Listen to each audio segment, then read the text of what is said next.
New টাউনের eco পার্কের 6 নম্বর গেটের কাছে ভয়াবহ অগ্নিকাণ্ড। সন্ধ্যে 7টার পরে ভয়াবহ আগুন লাগে ঝুপড়ি এলাকায়। মুহূর্তের মধ্যেই একের পর এক ঝুপড়ি আগুনে পুড়ে ছাই হয়ে যায়। আগুনের ভয়াবহতায় এলাকায় ছড়িয়ে পড়ে আতঙ্ক, ঘরছাড়া হয়েছে বহু মানুষ।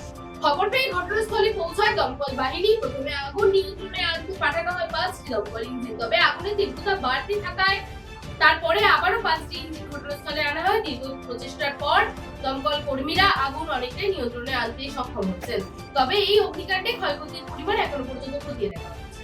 এদিকে এই অগ্নিকাণ্ডকে ঘিরে শুরু হচ্ছে জোর রাজনৈতিক চর্চা। নিউ টাউনের অগ্নিকাণ্ড নিয়ে সোশ্যাল মিডিয়ায় পোস্ট করেছেন বিজেপি নেতা অমিত মালব্য। এক্সে দেওয়া পোস্টে তিনি দাবি করছেন, এসআইআর এর খসড়া ভোটার তালিকায় এই এলাকা থেকে হাজার হাজার মানুষের নাম বাদ পড়েছে। তার অভিযোগ, বাদ পড়া নামগুলি ফের তালিকায় ঢোকানোর উদ্দেশ্যে পরিকল্পিতভাবে এই অগ্নিকাণ্ড ঘটানো হচ্ছে।